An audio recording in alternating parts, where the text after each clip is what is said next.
Afin de poursuivre et un peu conclure cette série de vidéos sur les intrications théâtre et cinéma, je vais ici parler de la captation de spectacle. Pour la définir très simplement, il s'agit de filmer un spectacle en scène, d'en faire une vidéo qui sera montée puis diffusée, parfois dans le cas d'une vente en DVD, parfois juste pour une diffusion à la télé, mais aussi pour, dans certains cas de spectacle à succès, une petite diffusion en cinéma le temps d'un soir. Bon, vous commencez à vous en rendre compte si vous avez vu des précédentes vidéos. J'apprécie le théâtre et j'utilise régulièrement des extraits de ces captations de spectacle pour parfois illustrer mes propos. Mais pourtant, je dois admettre que de toutes les captations que j'ai vues, et ce n'est pas un nombre très élevé du coup, je n'ai jamais retrouvé une expérience de spectateur. Car, je me répète un peu, mais être soi-même assis en salle et voir matériellement des acteurs présents sur scène, éprouver directement leur puissance vocale et corporelle et avoir accès à la matérialité scénographique, ce n'est pas la même chose que de la voir en vidéo. L'expérience est tout autre, et même je dirais que souvent l'expérience est décevante, ou du moins minimisée par rapport à l'effet que cela a pu avoir en salle. Pourtant, la présence d'un public en salle est bien quelque chose qui a été considéré et pris en compte lors de la production du spectacle et lors de sa représentation. Mais cette coprésence, la vidéo ne peut la restituer. Cela m'amène donc à cette première conclusion très simple, la captation n'est pas un objet d'art, mais a avant tout vocation d'archive et de documentation.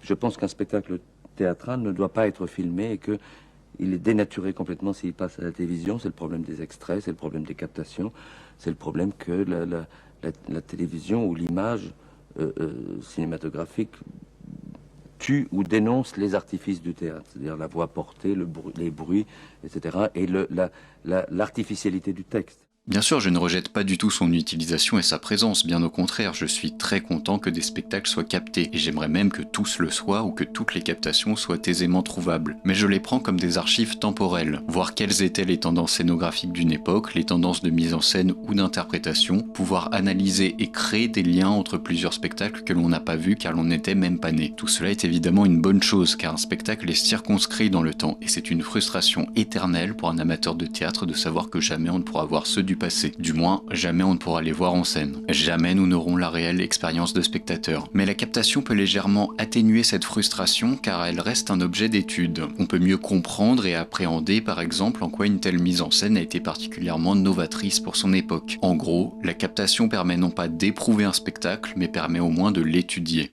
On crevait de faim à Paris. C'était une famine épouvantable. Ils faisaient des queues immenses pendant des nuits entières devant les boulangeries pour avoir rien, ou presque rien. Et pourtant du grain il y en avait. Du grain il y en avait, mais parce que moi j'envoyais des pleins sacs de grain qui étaient sur les péniches qui passaient sur la Seine. Seulement voilà, les péniches, elles n'allaient jamais à Paris. Et c'est pourquoi d'ailleurs j'apprécie particulièrement les captations très simples et très peu montées. J'ai comme une affection pour ces captations à petit budget faites souvent avec deux caméras, une plan large sur toute la scène et une autre pour les plans rapprochés. Et quand cette caméra plan rapproché passe d'un endroit à l'autre de la scène, on utilise aussi le plan large comme plan de coupe. Et ce qui est bien avec ces versions, c'est qu'elles sont très compréhensibles pour le public de la vidéo. On comprend et visualise très bien la scénographie. Un long plan sur un comédien en pleine tirade reproduit aussi l'effet de longue contemplation d'un spectateur sur ce moment de jeu. En un sens, tout est là. Nous avons toutes les informations nécessaires pour étudier et analyser les mouvements du spectacle, qu'ils soient dramaturgiques ou scénographiques. Ce minimalisme dans la réalisation, justement, efface un peu cette dernière. On ne la sent pas présente, on ne sent pas qu'elle cherche à pallier quelque chose. On n'essaye pas ici de surcapter notre attention par des effets de montage ou autres, comme pour compenser notre absence présentielle. On accepte justement la captation pour ce qu'elle est, un outil de mémoire, qui doit être le plus compréhensible possible. Il y a une porte. Bonjour, monsieur. Non, tu vis pas dans mon bureau. Donc, il faut bien que tu arrives dans mon bureau, d'accord? On essaye vraiment, on fait la simulation. Donc, il y a une porte là, hein? D'accord.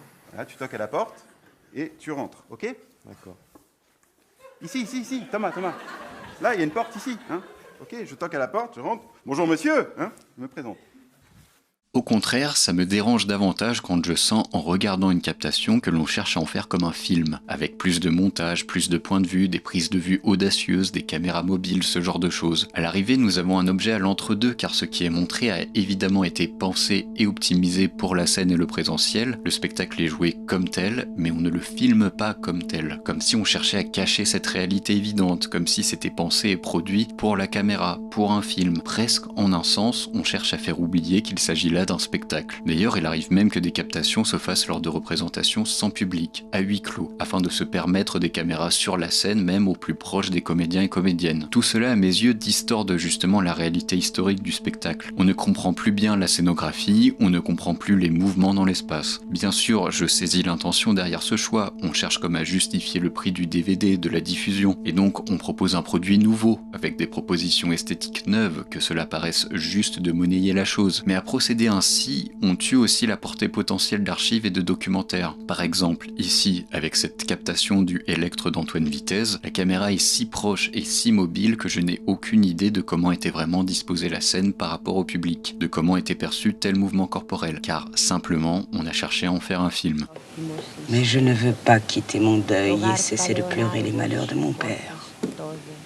Vous qui m'aimez, je suis folle. C'est vrai. Laissez-moi être folle, je vous en prie. Moi, j'attends toujours qu'Oreste vienne et me délivre. Je meurs d'attendre. En fait, pour poursuivre dans mon côté radical esthétique, comme la captation ne peut être ni un spectacle ni un film, elle ferait mieux d'accepter simplement, pleinement, sa capacité d'archive. En un sens, je respecte beaucoup plus qu'un metteur en scène réalise un film à partir d'un de ses spectacles à succès. Car ici, le récit a été repensé pour l'autre médium. Alors oui, parfois ça marche, parfois pas, c'est comme faire une adaptation. On extrait une intention, une essence, puis on se sert de nouveaux outils pour la sublimer autrement. Il n'y a plus ce côté hypocrite ou hybride à faire croire que l'on voit du cinéma juste en filmant quelque chose qui a été pensé pour une scène et un public en salle. Au moins, l'adaptation ne se cache pas, et si elle est réussie, donne un vrai nouveau produit artistique intéressant. Toc, toc, toc. La porte? La porte? Ou la porte? Toc, toc, toc. Oui, alors, Thomas, il n'y aura pas tous... Là, vraiment, Thomas, sur moi. Je comprends ce que tu fais, mais il n'y aura pas tous ces gens-là. Le jour de recrutement, en général, il y a une personne, peut-être deux, mais maximum. Donc vraiment, concentre-toi sur une ligne qui va de toi à moi. Toc, toc, toc. La porte? Non, bah sur moi, toc. En l'occurrence sur moi, parce que c'est moi qui suis ton recruteur pour aujourd'hui. Enfin, c'est pas du tout par rapport à toi, évidemment.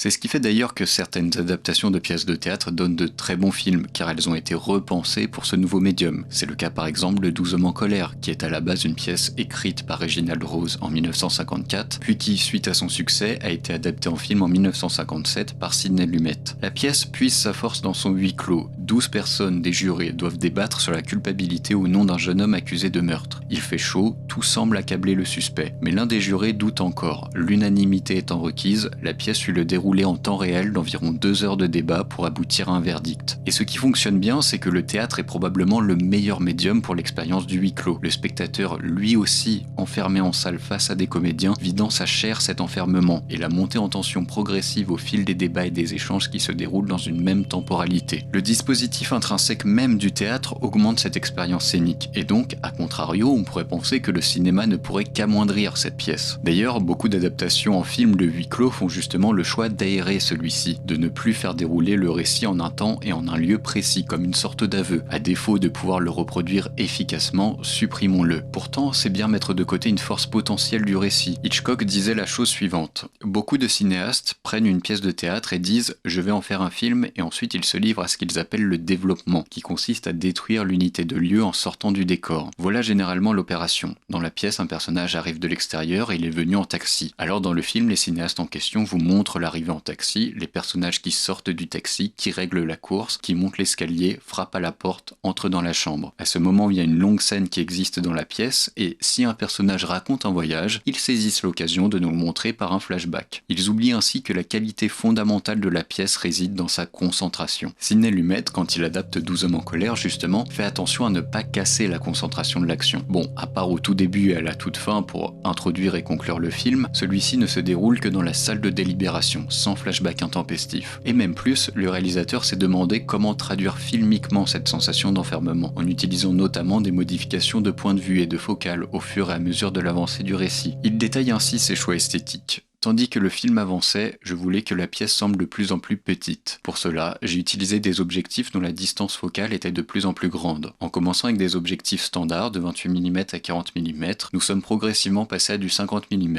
du 75 mm, puis du 100 mm. En outre, nous avons filmé le premier tiers du film en positionnant la caméra au-dessus de la hauteur des yeux, puis en abaissant progressivement la caméra, le second tiers avec la caméra à hauteur d'yeux. Le cinéma permet et propose ici une approche nouvelle de l'expérience du huis clos par des moyens audiovisuels. Nous sommes sûrs de ne pas être dans du théâtre filmé et amoindri. Nous sommes dans une nouvelle œuvre, une nouvelle proposition artistique à part entière.